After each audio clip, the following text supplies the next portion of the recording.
There's a particular kind of quiet that settles into a life after someone leaves it. Not the loud kind, not the dramatic kind that comes with slammed doors or tearful goodbyes. The quiet kind. The kind that shows up in the ordinary hours of an ordinary Tuesday, when a song comes on and, for just a second, your hand almost reaches for your phone, before you remember there's no one to send it to anymore. That kind of quiet doesn't usually belong to just one person. Somewhere. Right now, someone is sitting inside that same quiet, thinking of you, wishing, in the small, unspoken way people wish for things they've stopped letting themselves ask for out loud. I'm not going to pretend to know exactly who this is for you. Maybe it's obvious the moment you read this, a name rising instantly, a face you can picture without even trying. Maybe it's less clear, a handful of possibilities crowding in at once, each one carrying its own particular ache. Either way, I want you to sit with this for a moment, instead of rushing past it. Somewhere, someone has thought about reaching out to you recently. Not idly. Not in passing. Really thought about it, opened a message thread and stared at it, typed something and deleted it, thought about calling and then talked themselves out of it, before the phone even finished ringing in their mind. There's something almost universal about this particular kind of longing. Even though it feels intensely personal every time it happens to us. Think about your own life for a moment. Think about the people you've quietly wished you could talk to again, not necessarily to fix anything, not necessarily to reopen something that ended for good reason, but simply to hear their voice again, to know how they're doing, to close a loop that's been left open longer than it was ever meant to stay open. If you felt that, even once, then you already understand exactly what I'm describing. Someone out there is feeling that exact thing about you right now. Let me describe what this usually looks like from the inside, because I think it will feel familiar to you, whether from your own experience or from imagining theirs. It starts small. A memory surfaces uninvited, something you said once, a place you went together, an inside joke that still makes sense only to the two of you. The memory doesn't come with any particular plan attached. It's just there, gentle and unbidden, the way old memories tend to be. Then, sometimes, it lingers a little longer than usual. And somewhere in that lingering, a small, quiet thought arrives. I wonder how they're doing. I wonder if they ever think about me, the way I sometimes think about them. That thought rarely turns into action right away. Mostly, it just sits there, visited occasionally, set back down again. There's a reason for that hesitation, and it's worth naming honestly, because I think you deserve honesty more than you deserve comfort here. Reaching out after time and distance have grown between two people, carries a particular kind of vulnerability. It risks discovering that the connection has faded more than you hoped. It risks the awkwardness of not knowing quite what to say, after so much unspoken time has passed. It risks rejection, or worse, indifference.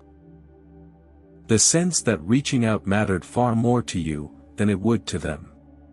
So mostly, people don't reach out. They just carry the wish quietly instead, the way you might carry a photograph you never quite get around to framing. I want you to consider, gently, who this might be for you.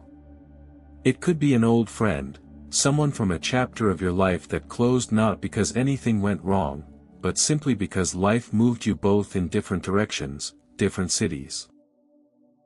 Different routines, the slow drift that happens to even the closest friendships sometimes, with no dramatic ending at all, just distance accumulating quietly over time.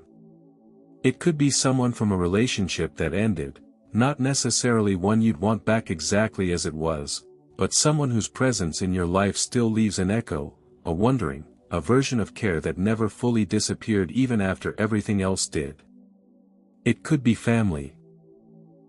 Someone whose silence has stretched longer than either of you intended, each of you assuming the other has moved on, when really you've both just been waiting for the other to make the first move. There's something particular about the way this kind of longing tends to surface, and it's worth paying attention to the pattern. It rarely arrives during the busy, distracted hours of a normal day.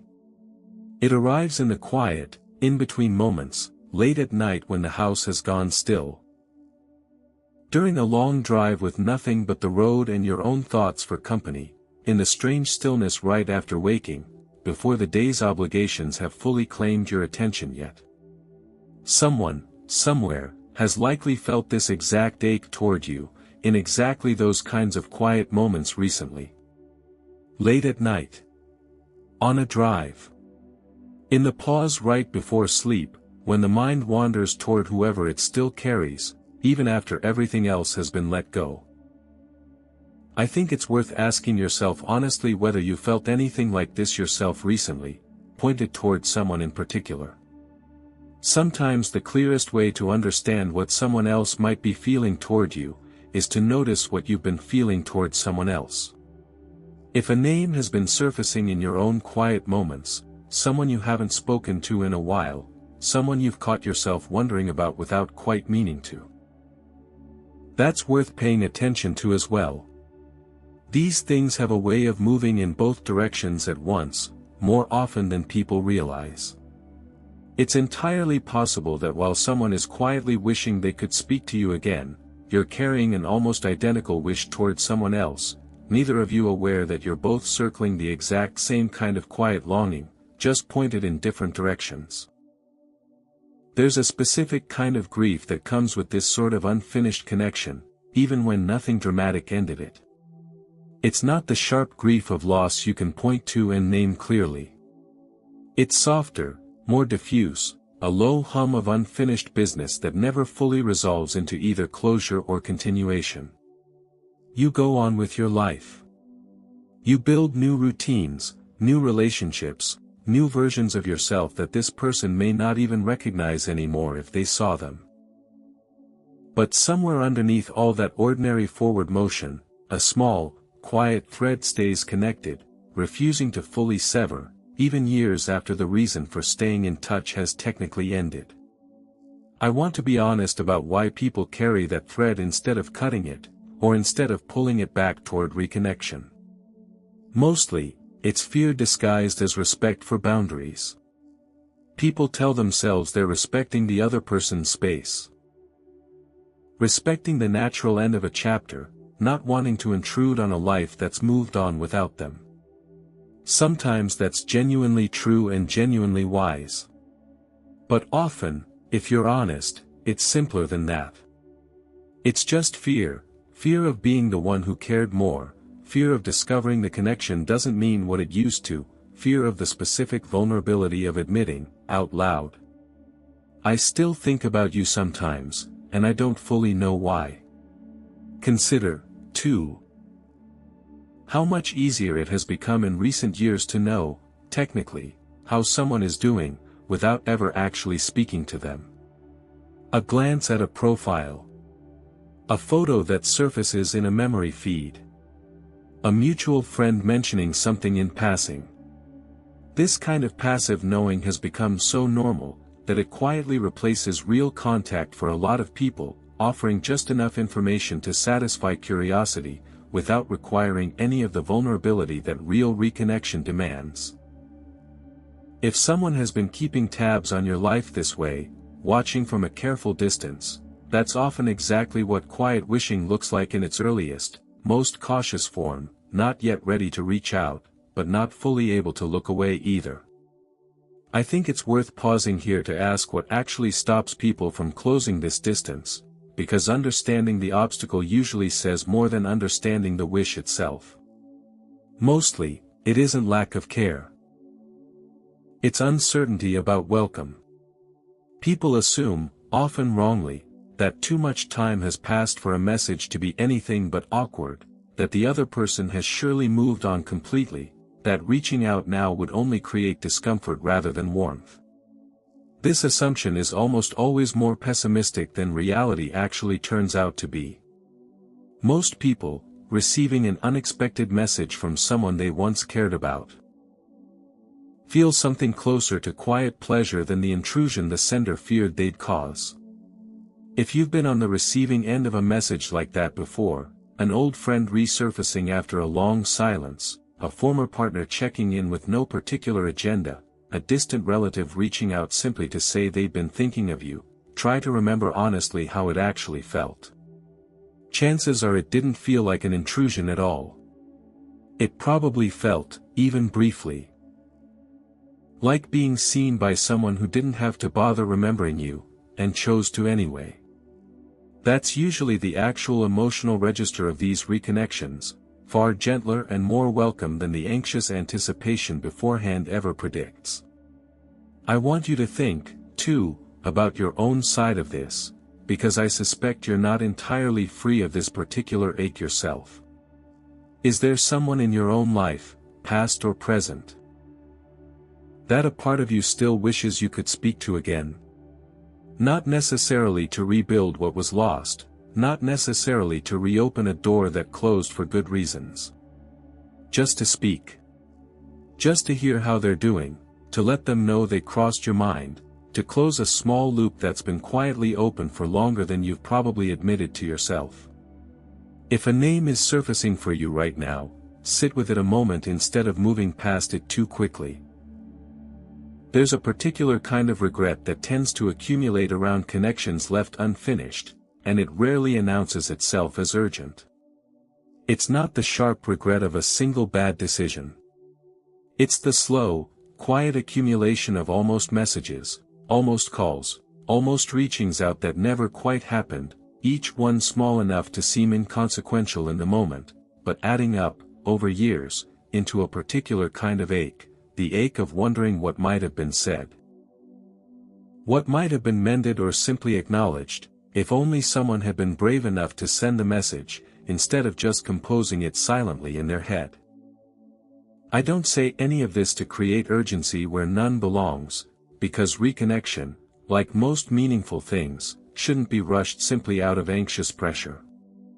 But I do want to gently challenge the assumption that time makes reaching out harder, rather than more meaningful. In most cases, it's the opposite. A message after a long silence carries more weight precisely because of the silence, not despite it.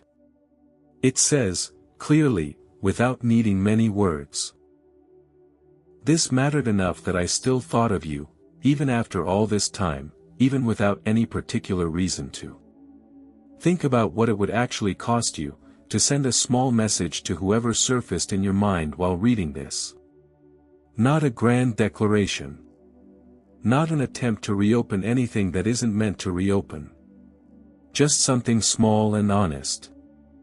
"I was thinking of you today. I hope you're doing well." That memory came up and I smiled. The cost of sending that is almost always smaller than the imagined cost of rejection or awkwardness that's been keeping you from sending it. And the potential reward, the chance that they, too, have been carrying a quiet wish to hear from you, is usually far larger than the risk actually justifies. I want to acknowledge, too, that not every situation like this is meant to be reopened, and that's alright. Some connections genuinely served their purpose and were meant to end where they ended, and reaching back into them wouldn't restore something good so much as disturb something that's already settled into peace. You'll usually know the difference by how the wish feels when you sit with it. A wish rooted in genuine, gentle care tends to feel warm and low pressure, easy to imagine following through on without much fear attached. A wish rooted in unresolved pain or unfinished business tends to feel heavier, more anxious, more tangled up with old hurt that hasn't fully healed. Both are valid feelings to have. But they call for different responses, the first toward gentle reconnection, the second, sometimes, toward continued distance and healing on your own first. For the connections that do feel warm rather than tangled, I want to say plainly, the person you're thinking of is very likely also thinking of you, in their own quiet moments, in their own version of the late-night stillness or the long, empty drive. This isn't a guarantee specific to your exact situation, but it's a pattern that holds true more often than people expect, because genuine connection rarely fades as completely as distance and silence make it seem to. What actually fades is usually just the courage to act on the feeling, not the feeling itself. If you decide to reach out, keep it simple. Elaborate explanations and long messages tend to raise the stakes higher than they need to be, turning a small gesture of care into something that feels like it requires an equally large response. A short message, warm, unhurried, low pressure, leaves the other person room to respond however feels natural to them, without the weight of matching your effort exactly. Something as simple as a memory shared, or a genuine, uncomplicated hope that they're doing well, tends to land far more gently than an attempt to explain years of silence in a single message. And if you're the one waiting, rather than the one considering reaching out, if you're the person hoping someone from your past will be the one to make the first move, consider gently whether waiting has served you well so far, or whether it's simply been a comfortable way to avoid the small vulnerability of reaching first. There's no rule that says the person who left, or the person who was left, has to be the one who speaks first. Whoever notices the wish first, is usually the person best positioned to act on it, regardless of how the original silence began. I think, too, about how many of these quiet wishes go entirely unspoken for a lifetime, not because reconnection wasn't wanted, but simply because neither person ever quite found, or made, the moment to act on it. Life gets busy. Days turn into years faster than anyone intends. And somewhere in that ordinary passage of time, wishes that once felt urgent soften into a kind of permanent, low background hum, present but never quite loud enough to prompt action, until eventually it's too late to act on them at all. I don't say this to frighten you into urgency. I say it because I think you deserve to know the actual stakes clearly, so you can decide, honestly, what this particular wish is worth to you. I want to walk through a few specific kinds of people this quiet wish tends to center around, because I think naming them concretely will help you recognize your own version of this more clearly than speaking about it abstractly ever could. There's the childhood friend, the one who knew you before you became whoever you are now, who remembers a version of you that almost no one else in your current life ever met. Losing touch with that person often carries a particular grief. Not because the friendship itself was necessarily dramatic, but because it feels like losing access to a part of your own history, a witness to your earliest self quietly slipping out of reach. There's the mentor or teacher, someone who shaped you in ways you may not have fully appreciated until years later, someone you've thought about thanking properly but never quite got around to. This particular kind of quiet wish often carries less romantic longing and more simple gratitude. The wish to say, plainly, you mattered more to me than I probably ever told you at the time. These are some of the easiest reconnections to make, actually, because the stakes feel lower and the warmth tends to be immediate and uncomplicated. There's the former partner, which carries perhaps the most complicated version of this wish, tangled up with everything from lingering affection to unresolved hurt to simple curiosity about how their life turned out. Not every former partner belongs in the category of a wish worth acting on. Some relationships ended for reasons that would only be reopened, not resolved, by reconnecting. But some carry a gentler kind of unfinished business, a genuine care that outlasted the romantic relationship itself, settling into something quieter and less demanding, the wish simply to know the other person is well, without any agenda of rekindling what ended. There's the family member. Often the most painful category, because family estrangement tends to carry layers of history, obligation, and old wounds that make reaching out feel far riskier than it does with a friend or an old partner.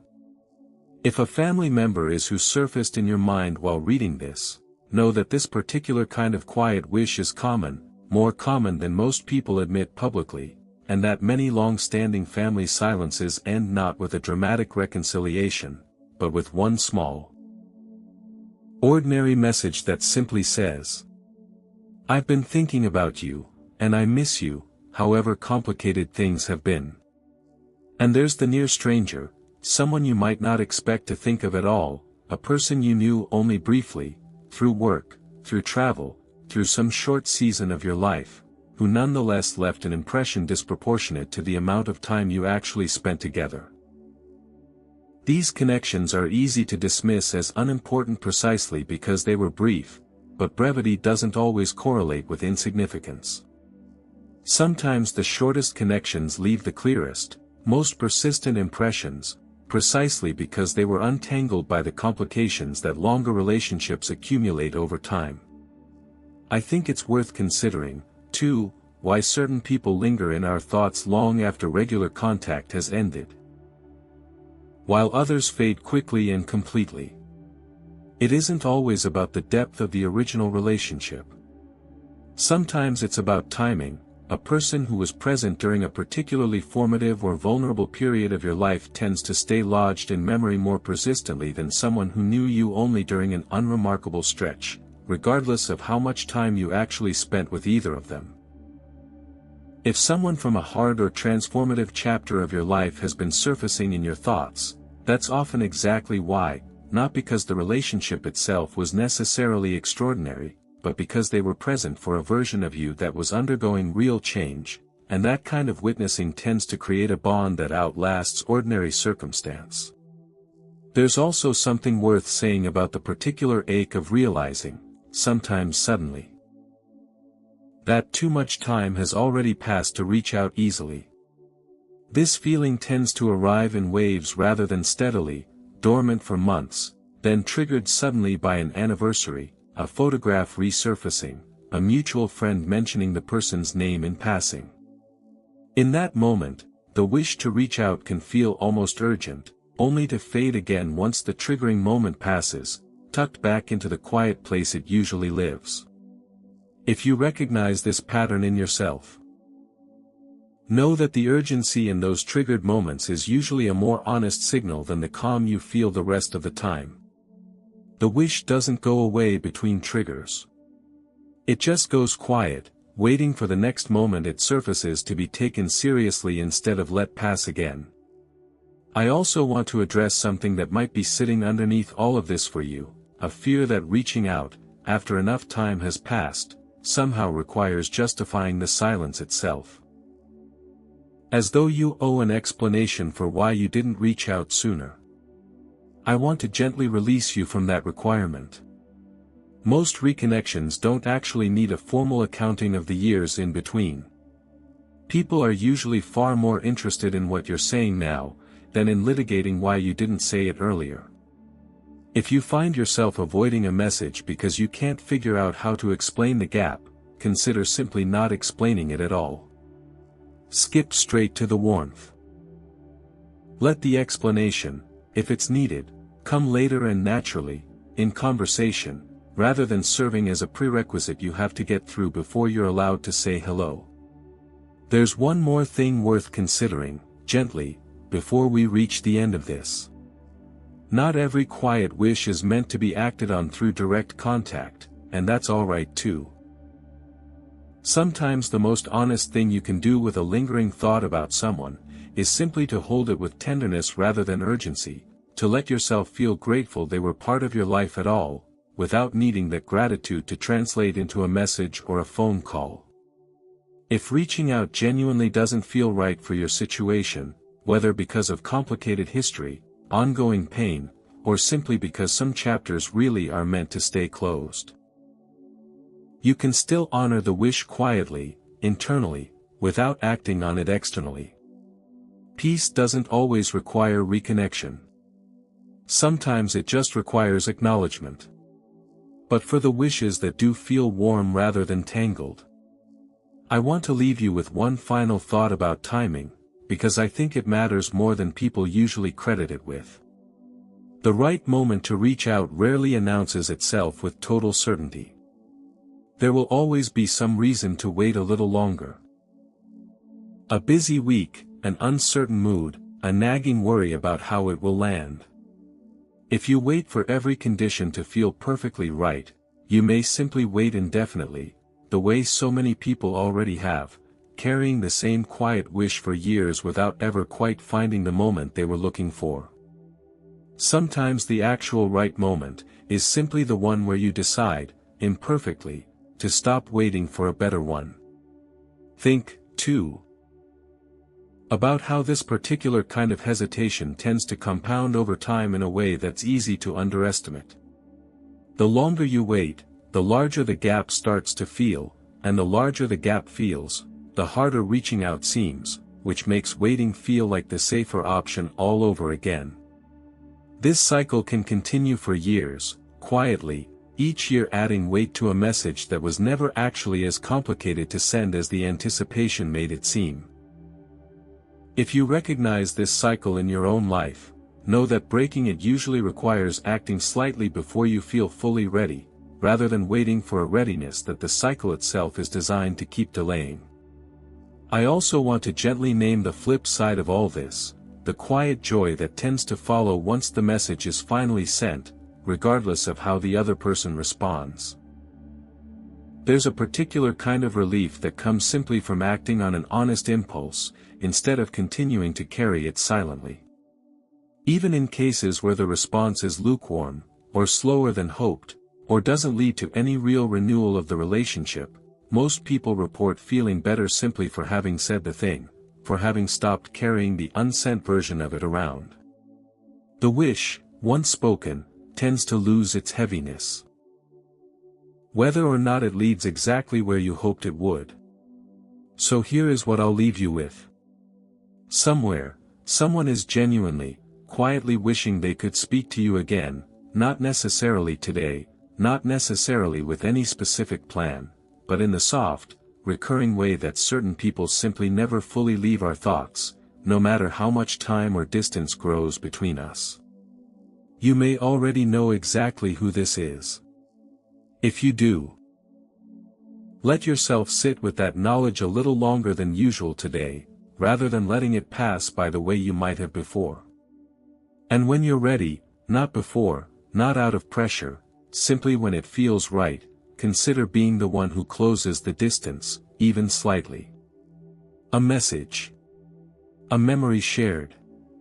A simple, honest acknowledgement that they crossed your mind. You don't need certainty about how it will be received. You only need enough courage to offer the small, quiet thing that so many people wish for, and so few people actually send. Someone, somewhere, is hoping today is the day you finally do.